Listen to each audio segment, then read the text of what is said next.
Repeat करो यार। We started with 2 methods yesterday of collecting data. पहला कौन सा था?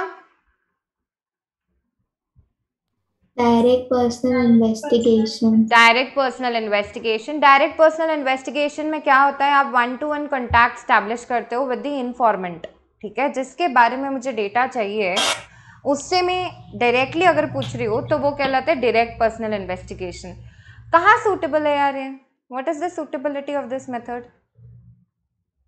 Where coverage area is small coverage area, correct. Second, accurate information is needed. accurate information चाहिए। और originality is required. originality is required, ठीक है। आपको फर्स्ट हैंड इन्फॉर्मेशन चाहिए तो फिर आप इस मेथड के को ऑप्ट कर सकते हो। मेरिट्स क्या है ये मेथड यूज करने की? This method provides reliable and first-hand data. It will provide you reliable and first-hand data. Absolutely correct. Second, this provides accurate information. accurate information मिलेगी। और तीसरा फायदा, Investigator can increase or decrease number of questions. Correct. Investigator number of questions बढ़ा भी सकता है और number of questions कम भी कर सकता है, यानी कि इलास्टिसिटी मेंटेन रहती है। सुपर्ब। डीमेरिट्स क्या? It covers small area. ये स्मॉल एरिया ही कवर करता है, correct. Second, It is time consuming and costly. Very good. It is time consuming as well as it's costly. और तीसरा, And there is a possibility of Personal bias. very personal good. bias. There is a possibility of personal bias at the part of investigator. Absolutely correct. Investigation करने वाला अगर biased है तो फिर आपके results भी गलत आ जाएंगे। दूसरा था इनडायरेक्ट ओरल इन्वेस्टिगेशन। इसमें कौन कलेक्ट करेगा और किससे कलेक्ट करेगा डेटा?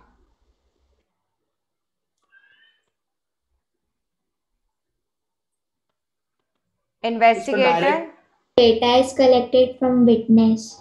करेक्ट। आप विटनेस से डेटा कलेक्ट करोगे, आप डायरेक्ट इन्फॉर्मेंट से डेटा कलेक्ट करने की कोशिश नहीं कर रहे हो इसमें। You are collecting data from witness, ठीक है। जो पर्सन ने, मतलब जिस पर्सन के बारे में आपको इंफॉर्मेशन चाहिए, आप उससे ना पूछ के किसी और पर्सन से पूछ रहे हो जिसके पास उस इन्फॉर्मेंट की इंफॉर्मेशन हो सकती है, ठीक है। सूटेबिलिटी कहाँ सूटेबल है?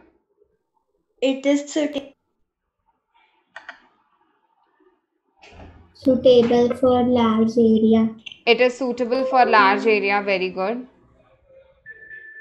और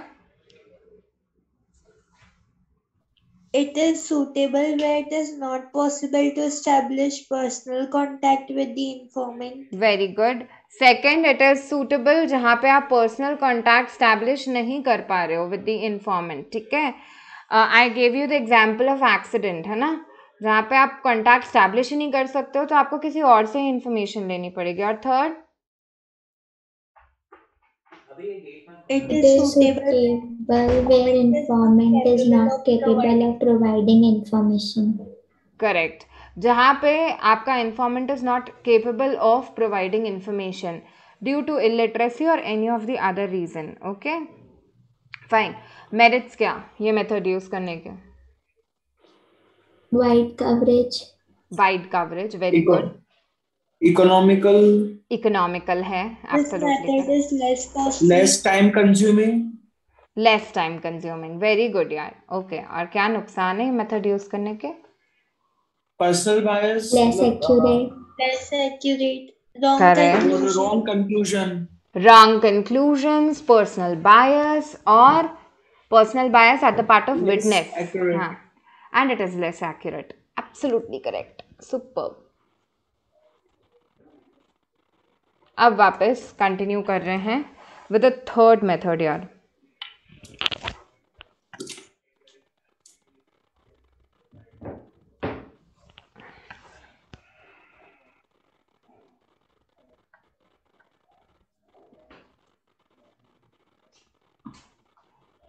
अब आते हैं हम तीसरे अप्रोच पे, तीसरे मेथड पे। तीसरा मेथड है इंफॉर्मेशन थ्रू कॉरेस्पॉन्डेंस।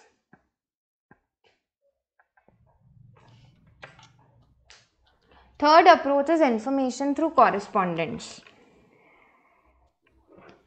अब सुनो, जब भी जर्नल्स के लिए, मैगजीन्स के लिए अगर आपको डेटा चाहिए तो आप बेसिकली करते क्या हो? अगर तुम कोई जर्नल पब्लिश करते हो, मैगज़ीन पब्लिश करते हो, कोई न्यूज़पेपर पब्लिश करते हो और तुमको उसके लिए न्यूज़ चाहिए, आपको कंटिन्यूस फ्लो ऑफ इंफॉर्मेशन चाहिए, तो आपको अलग अलग एरियाज़ में लोगों को अपॉइंट करना पड़ेगा। ठीक है, मतलब तुम्हें इंदौर का न्यूज़ चाहिए तो तुमको इंदौर के कोई लोकल पर्सन को अपॉइंट करना पड़ेगा। तुमको मुंबई का न्यूज़ चाहिए तो तुमको मुंबई के कोई लोकल पर्सन को अपॉइंट करना पड़ेगा जो तुम्हारे लिए न्यूज़ कलेक्ट करके लाएंगे।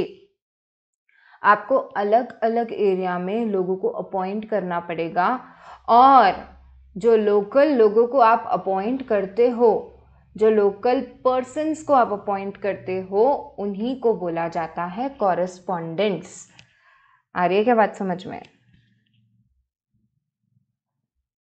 Yes ma'am. ठीक है, तो जनरली ये जो मेथड है ना यार, वो तब सूटेबल होता है जब आपको कंटिन्यूस फ्लो ऑफ इंफॉर्मेशन चाहिए, आपको डेली बेसिस पे इंफॉर्मेशन चाहिए। न्यूज़पेपर्स, जर्नल्स, न्यूज़ चैनल्स, इन सबको डेली बेसिस पे इंफॉर्मेशन लगता है। ठीक है, और वो इंफॉर्मेशन कैसे मिल सकता है? With the help of correspondents. जिन लोकल लोगों को ये लोग अपॉइंट करते हैं to collect all that news, वो कहलाते हैं कॉरेस्पॉन्डेंट्स। ठीक है, तो ये मेथड वहाँ पे सूटेबल है जहाँ पे आपको बहुत बड़ा एरिया कवर करना है, तभी आपको इतने सारे लोगों का रिक्वायरमेंट भी रहेगा, राइट। दूसरा, ये वहाँ सूटेबल है जहाँ पे आपको कंटिन्यूस फ्लो ऑफ इंफॉर्मेशन चाहिए। और तीसरा, ये मेथड वहाँ सूटेबल है जहाँ पे जर्नलिज्म, मैगजीन्स, चैनल्स, इन सब में पब्लिश करने के लिए, प्रेजेंट करने के लिए आपको डेटा या इंफॉर्मेशन चाहिए। ओके, क्वेश्चन तुम लोगों के लिए ये है कि जो भी डेटा ये लोग कलेक्ट करते हैं वो एक्यूरेट होता है या लेस एक्यूरेट होता है? Now this is tricky. Accurate. हाँ, generally I get this answer only, and more और लेस हमको ऐसा ही पता होता है, ठीक है, कि जो भी न्यूज़ चैनल्स वगैरह हैं वो हमें सही इन्फॉर्मेशन देते हैं। ओके, फैक्चुअली ये लेस एक्यूरेट होता है। ठीक है, जितने भी न्यूज़पेपर्स, न्यूज़ चैनल, इन सब पे डेटा है, आई एम नॉट सेइंग कि 100% इनएक्यूरेट डेटा है, बट हाँ, इसमें कम एक्यूरेसी के साथ अगर डेटा दिया जाता है तो भी चल जाता है। ठीक है, तो the data presented here is less accurate. At times तुमने भी ये चीज़ नोटिस करी होगी यार, मतलब अलग अलग न्यूज़पेपर सेम न्यूज़ को लेकर अलग अलग फिगर्स दे रहे हैं। ओके, या दो न्यूज़पेपर्स में ही, दो न्यूज़ चैनल्स में ही किसी में कुछ इन्फॉर्मेशन प्रोवाइड की जा रही है, दूसरे में कुछ और इन्फॉर्मेशन प्रोवाइड की जा रही है। Have you noticed? Yes ma'am. है ना? तो भाई ये जो इन्फॉर्मेशन थ्रू कॉरेस्पॉन्डेंस वाला मेथड है, इसमें लेस एक्यूरेट डेटा रहता है। दिस मेथड इज एप्लीकेबल या सूटेबल जहाँ पे आपको कम एक्यूरेसी के साथ डेटा कलेक्ट किया गया हो तो भी चल जाएगा। Okay, fine. Yes ma'am. Okay, लिखें प्लीज यार, मीनिंग लिखें। It is a method in which, Ma'am, wait 1 minute. Ma'am. हाँ, आई विल वेट। हेडिंग डाल लो, third method, information through correspondence. Yes, ma'am. I'm making you right now, okay?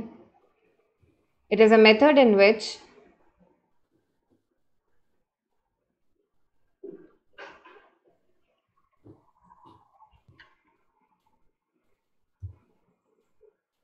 information is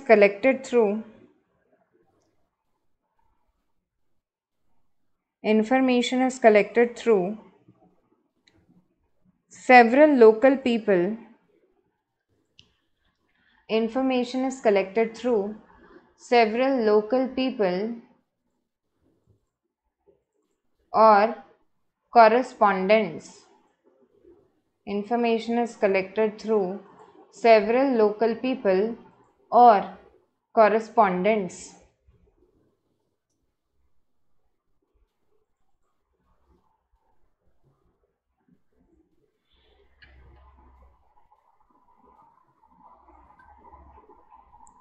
सब heading डालो पहली suitability.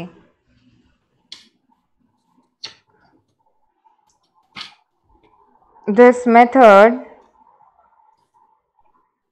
is suitable. suitability के अच्छा first point This method is suitable for very wide area. This method is suitable for very wide area. Second, it is suitable where continuous information is needed.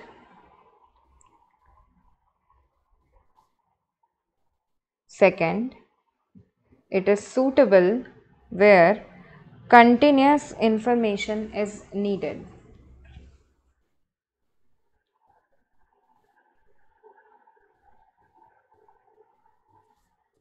Third, it is suitable where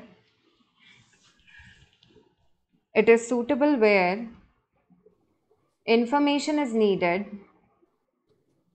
It is suitable where information is needed for journals, magazines, etc.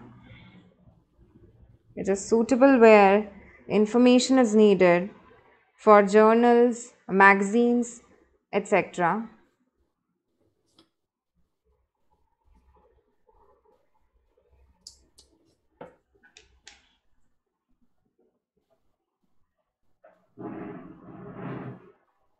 Fourth,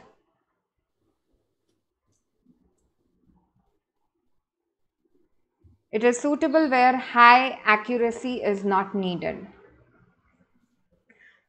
एक और point लिखवा रही हूँ यार इसमें क्योंकि ये important है. It is suitable where high accuracy is not needed.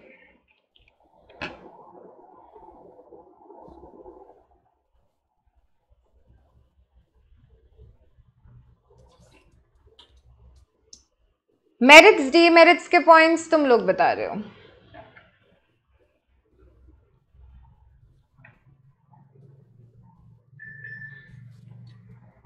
It is suitable for wide area. Very good. पहला पॉइंट यार, वाइड कवरेज.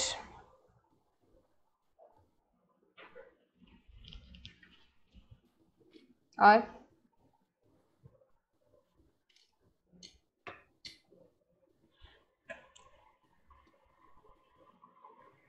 इसका एक मेरिट है जो बहुत ही वियर्ड है. That is economical. How come it is economical? The reason being यार, जिस लेवल का आपको डेटा चाहिए ना यार इस मेथड में, इतने बड़े एरिया को कवर कर रहे हो आप, अलग अलग सिटीज़, अलग अलग states, you know, the varied data you need, the area of coverage is so wide. Okay, तो ऐसी सिचुएशन में अगर आप कॉरेस्पॉन्डेंट्स के थ्रू डेटा कलेक्ट कर लेते हो तो वो कन्वीनियंट होगा. आपको 1 to 1 हर एक जगह प्रेजेंट रहने की ज़रूरत नहीं है. ओके, अल्टीमेटली ये इकोनॉमिकल इसलिए बोला गया है क्योंकि आप यहाँ पे लोकल लोगों को अपॉइंट कर लो who are capable enough of dealing with their own people. उनका लैंग्वेज के बारे में अवेयर होते हैं, उनके कल्चर के बारे में अवेयर होते हैं. ठीक है, लोकल लोग हैं ना यार. ठीक है, तो अल्टीमेटली वो लोग केपेबल रहेंगे ऑफ कलेक्टिंग डेटा. ओके, और जिस लेवल का डेटा आपको मिल रहा है पूरा कंट्री के लेवल पे, अगर आपको इन्फॉर्मेशन चाहिए या और भी बड़े एरिया के लेवल पे आपको इन्फॉर्मेशन चाहिए, तो उसके कंपैरिजन में ये मेथड कंपैरेटिवली सस्ता पड़ता है. आपको एक ही दिन में ढेर सारे जगह की इन्फॉर्मेशन मिल जाएगी. Am I clear? Yes, ma'am. Okay, second, sorry. तीसरा यार, ये तो अपन ने अभी देखा ही है, मतलब कंटिन्यूस इंफॉर्मेशन, ये सूटेबिलिटी में भी है और मेरिट्स में भी है. You get continuous flow of information. Am I clear with the 3 points of merits? Yes, ma'am. Okay. Ma'am, can you repeat third point? Third वाला पॉइंट है कंटिन्यूस इंफॉर्मेशन. यार जर्नल्स और मैगजीन्स, न्यूज़पेपर्स, इन सब के लिए आपको कंटिन्यूस इन्फॉर्मेशन चाहिए ना, आपको डेली बेसिस पे इन्फॉर्मेशन देनी पड़ती है. तो दैट इज़ वाई ये मेथड वहाँ पे सूटेबल है जहाँ पे आपको continuous flow of information maintain करना है. और ये फ़ायदा है इस मेथड का भी, ओके, कि आपको पूरे टाइम इंफॉर्मेशन अवेलेबल करवाई जाएगी. डीमेरिट्स क्या है यार? Less accurate. Very good, it is less accurate. और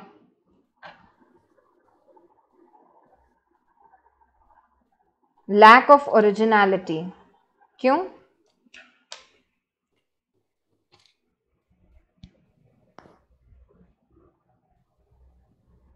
आप किससे इंफॉर्मेशन कलेक्ट कर रहे हो?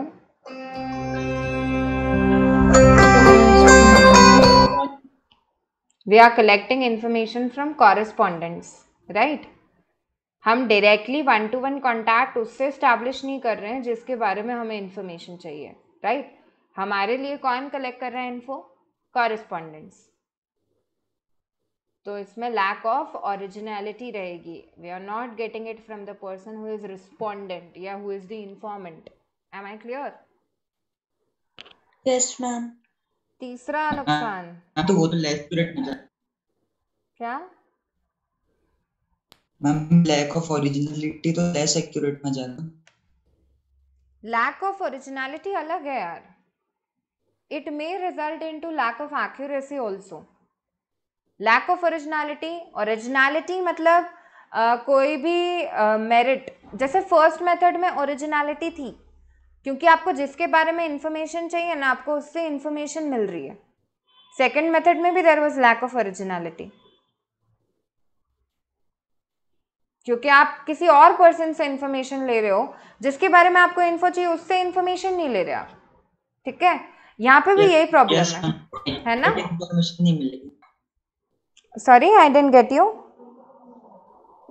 हम तो एक्यूरेट इंफॉर्मेशन नहीं मिलेगी ना. हाँ हाँ, there can be lack of accuracy. Yes yes, correspondents collect कर रहे हैं ना यार, तो हमको नहीं पता, इतने सारे अलग अलग लोग डेटा कलेक्ट करके हमको दे रहे हैं, तो एक्यूरेसी का प्रॉब्लम तो डेफिनेटली हो सकता है. हर एक पर्सन अपने तरह से डेटा कलेक्ट करता है ना. ओके. यस. तीसरा problem, there is possibility of personal bias. अब यहाँ पे देखो, इन्वेस्टिगेटर डायरेक्टली तो नहीं जा रहा है, मतलब मैं इन्वेस्टिगेशन करवा रही हूँ तो मैं तो कॉरेस्पॉन्डेंट्स के थ्रू कर रही हूँ, तो बेसिकली बायस्ड कौन हो सकता है? कॉरेस्पॉन्डेंट. जो देखो कलेक्ट करता है ना इंफॉर्मेशन, उसके पार्ट पे बायसनेस का पॉसिबिलिटी हो सकता है ना. वो कलेक्ट करते टाइम ही थोड़ा बायस्ड है, उसने ढंग से इंफॉर्मेशन ही कलेक्ट नहीं करी है. तो तीसरा डीमेरिट, कॉरेस्पॉन्डेंट्स के पार्ट पे अगर पर्सनल बायसनेस का डीमेरिट रहता है तो ऐसी सिचुएशन में कंक्लूजन्स गड़बड़ा सकते हैं. बात समझ आई क्या? Yes, ma'am. Yes, ma'am. Repeat करो. क्या बताया मैंने 3 पॉइंट्स मेरिट्स के, क्या क्या फायदे हैं? It White covered wide criteria. Coverage, yes. दूसरा Continuous information. Continuous information, very good. Economical. Economical, very good यार. डीमेरिट्स क्या है? Less accurate. Less accurate, Biasness. Lack of biasness हो सकती है, और originality. Lack of originality. Superb यार. लिख लो, मेरिट्स हेडिंग डालो, पहला पॉइंट लिखो, point and explanation. This way we are going to right.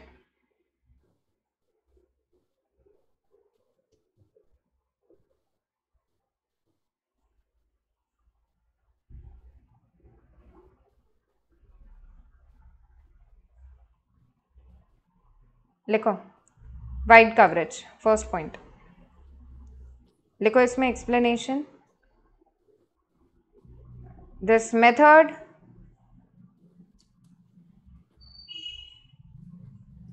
covers a very large area. This method covers a very large area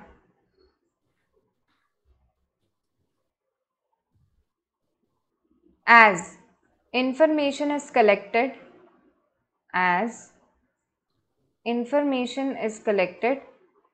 through correspondence.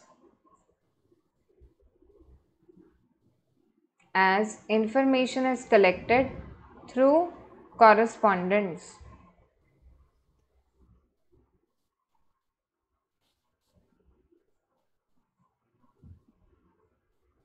Second, economical.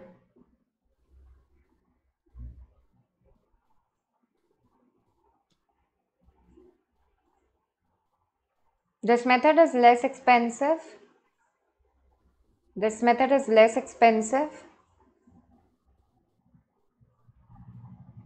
As the information is collected through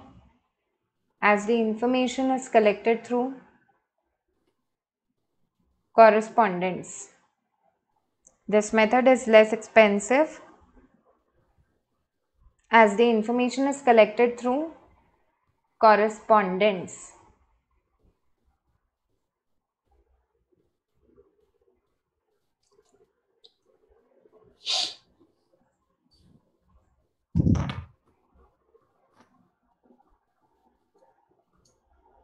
Demerits नहीं, third point यार, merits का एक और point बचा हुआ है. Continuous information.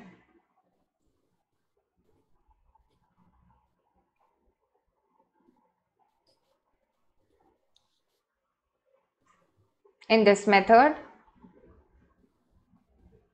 a continuous flow of information will be maintained. In this method, a continuous flow of information will be maintained.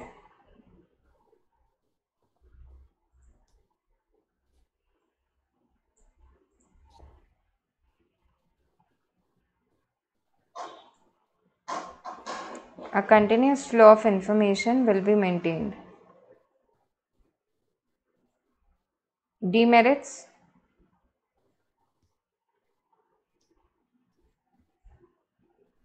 First point, less accurate.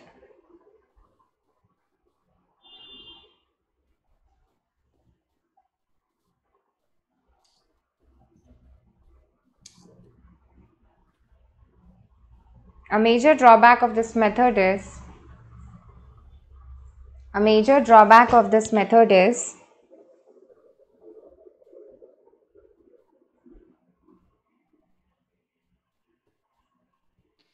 that it lacks accuracy.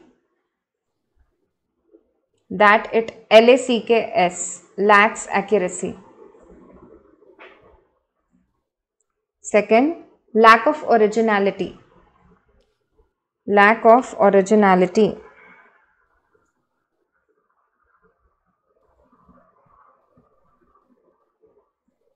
लिखो. Direct contact is not established with informant.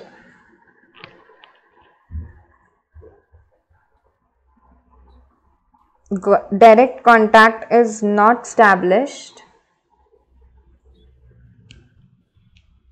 with the informant.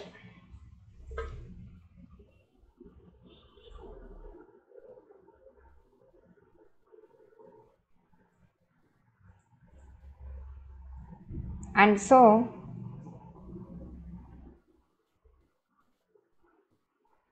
this method lacks originality.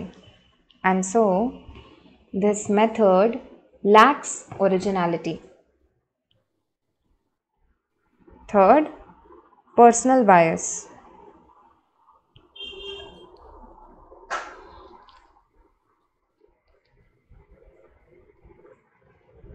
There is a possibility of personal bias.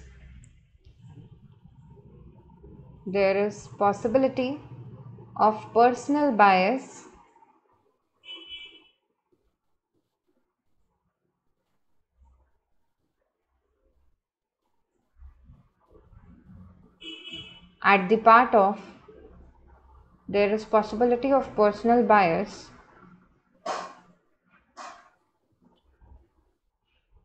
at the part of correspondence.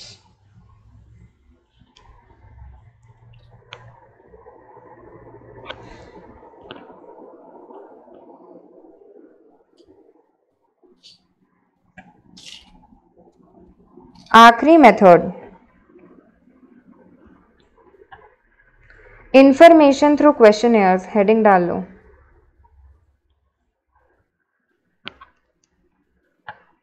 Information through questionnaires. I've written. And your screen is not visible. yes ma'am. अच्छा, इतनी देर से screen was not visible to you people? No ma'am. No, ma'am. Oh God. Okay, fine.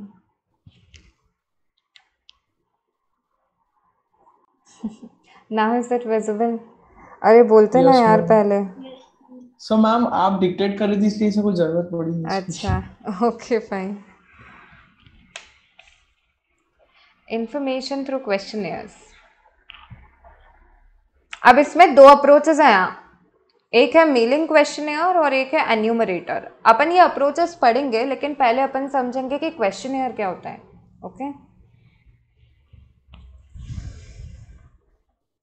Questionnaire का मतलब होता है यार basically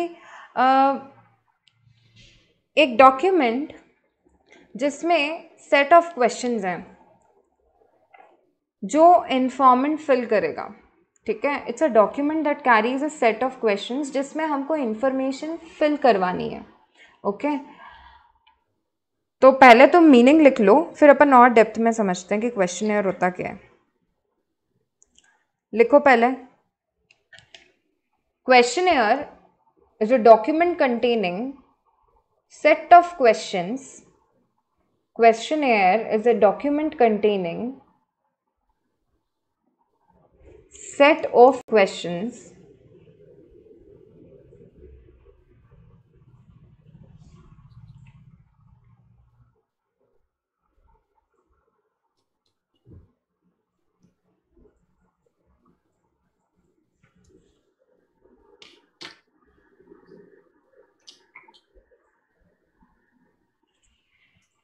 document containing set of questions in which information is to be filled by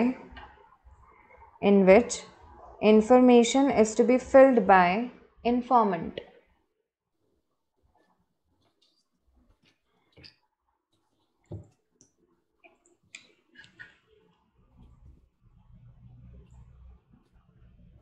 tenth में boards का form भरा था तुम लोगों ने?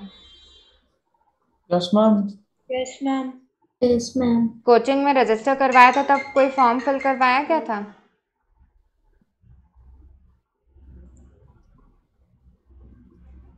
मैम मतलब जब तुमने यहाँ कोचिंग में एनरोल करा था तब कोई फॉर्म फिल किया था?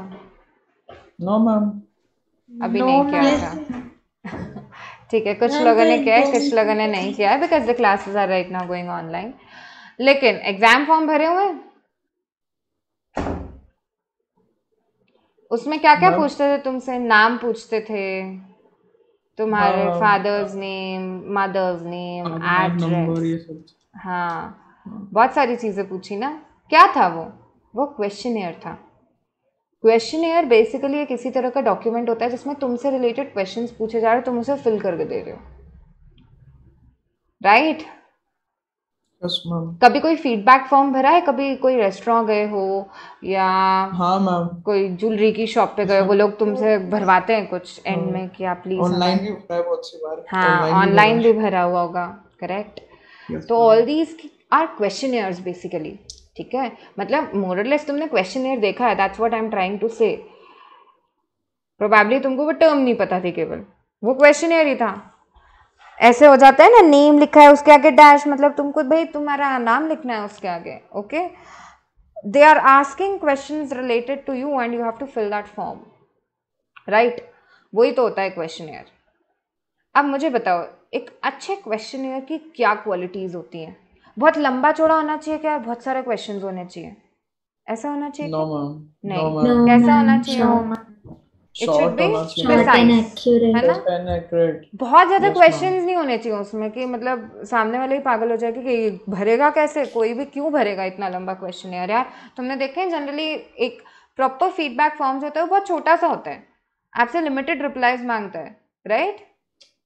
यस मैम, सेकेंडली, जो क्वेश्चंस होने चाहिए उसमें बहुत टिपिकल लैंग्वेज होनी चाहिए क्या, कि No, समझ ही नहीं ma'am. आए नो सामने वाले मैम, को? नहीं, it should B simple, easy right? Language, बहुत सिंपल इजी लैंग्वेज। लैंग्वेज. आपको उसमें अपना इंग्लिश आपका कितना अच्छा है वो नहीं दिखाना होता है, आपको ऐसी लैंग्वेज में लिखना होता है क्वेश्चंस जो सामने वाले को भी आसानी से समझ आ जाए, यानी कि the language should be easy and simple to understand, right? और Yes, ma'am. क्वेश्चन ऐसे कुछ रैंडम ऑर्डर में होते हैं क्या? पहले तुमसे पूछ लिया कि आपकी इनकम क्या है, फिर तुमसे पूछना अच्छा नाम भी बता दो यार तुम्हारा, फिर पूछना No. है कि सजेशन दे दो, आप हमारे बारे में कुछ देना चाहते हो, फिर बोल रहे हैं फादर्स नेम बता दो। ऐसा ये सीक्वेंस तुमको सही लग रहा है? No, ma'am. नो मैम, नहीं, कैसा होना चाहिए सीक्वेंस? सिर्फ अपना नाम होना चाहिए बस. चलो कोई क्वेश्चन यार ऐसा है जिसमें आपको फादर्स नेम भी पूछना है तो there has to be a sequence ना, नेम पूछ लिया, सीक्वेंस, फादर्स हाँ, नेम फिर पूछा है, father's then name, they are asking a mobile number, time, जो भी, right? Time. It has to be in proper order. आप रैंडमली कुछ भी उठा के कहीं भी क्वेश्चन नहीं पूछ सकते हो, ओके? नेक्स्ट, यस मैम, क्या आप उसमें पर्सनल क्वेश्चंस डाल सकते हो? नो मैम, बताओ आपकी फैमिली में झगड़ा कब हुआ आपका? नहीं मैम, ऐसा Can तो you नहीं. put No, in such ma'am. questions? Well, I'm just no giving ma'am, example, right? There has to be no controversial question. आप ऐसे एकदम पर्सनल क्वेश्चंस नहीं पूछ सकते किसी से भी, ओके? फाइन?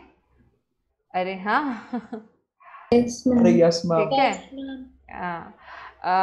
फिर मुझे बताओ, क्या वो क्वेश्चनेयर में एंड में मतलब there has to be kind of request, I would say कुछ यस रिक्वेस्ट मैम, जानी चाहिए कि please do reply, please put it in feedback box, right? कुछ ना कुछ आपको रिक्वेस्ट करनी चाहिए ताकि वो सामने वाला पर्सन उस फीडबैक को रिटर्न करे तुम्हें, right? There has to be a request put on जिसमें सामने वाले को रिक्वेस्ट किया जा रहा है कि प्लीज़ आप अपना फीडबैक हमको दीजिएगा, या फीडबैक बॉक्स में, सजेशन बॉक्स में please put in the feedback, right? There has to be a kind of Yes, ma'am. Request at the end, Yes, ma'am. है ना? और नेक्स्टली, क्वेश्चनेयर देने से पहले पायलट सर्वे होना जरूरी है। Now what is a pilot survey? I make you write all this, you don't have to worry, okay? Pilot survey का मतलब होता है ट्रायल रन यार।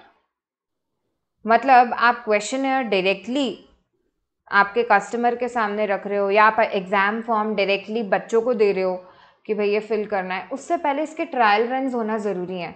आपको कुछ इन्फॉर्मेंट्स पे ही ये ट्रायल रन करना चाहिए। जितनी भी बड़ी बड़ी कंपनीज़ हैं वो अपना कुछ भी पोर्टल, अपना वेबसाइट लॉन्च करती हैं जिसमें उन लोगों को लोगों से इन्फॉर्मेशन चाहिए, तो भाई पहले वो लोग ट्रायल रन करते हैं। ऐसा नहीं कि डायरेक्टली आप लोगों के सामने रख दो, लोग जाने और वो सर्वे जाने, वेबसाइट जाने ना।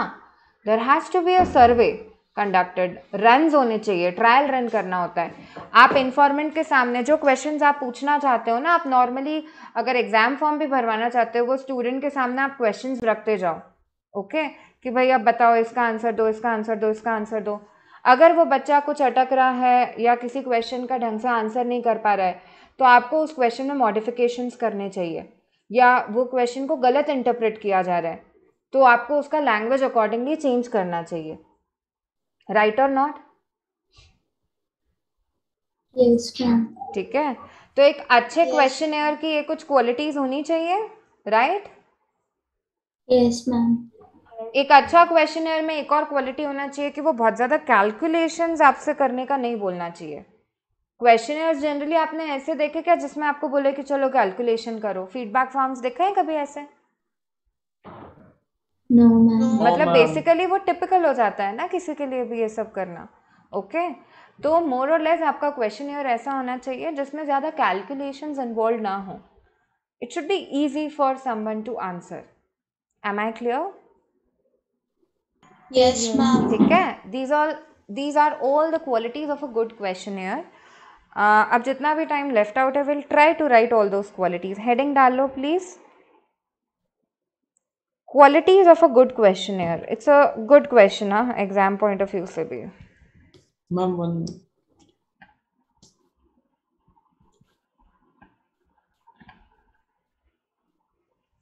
Qualities of a good questionnaire.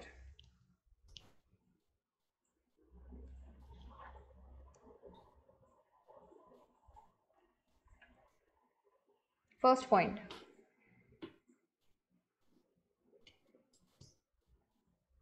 Proper order.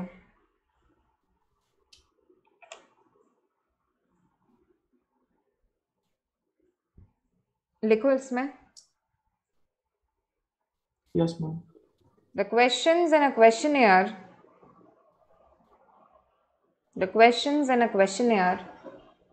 should be in a proper sequence. Should be in a proper sequence or order.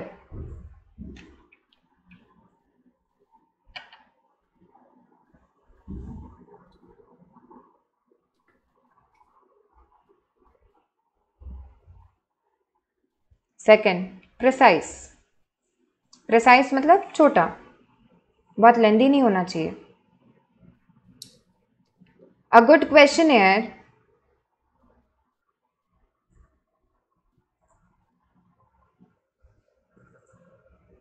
should contain limited questions. Should contain limited questions.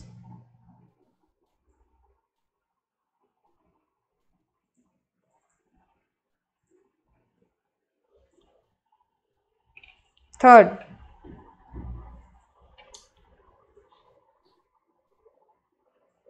non-controversial.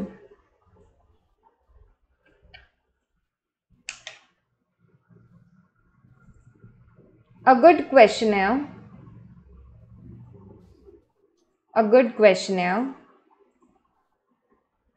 should not ask personal questions. Should not ask personal questions.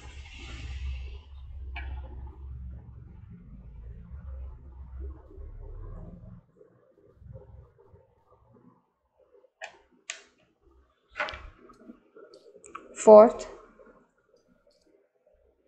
simple.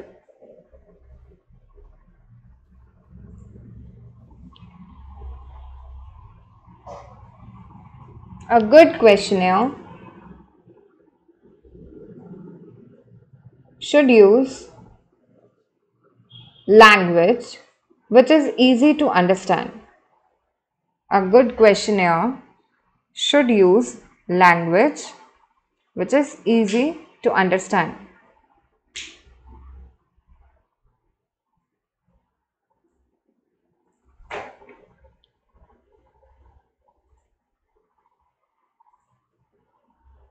Okay, we have done 4 points. I'll make you write 2 more points tomorrow. Okay? Good day everyone, yaar.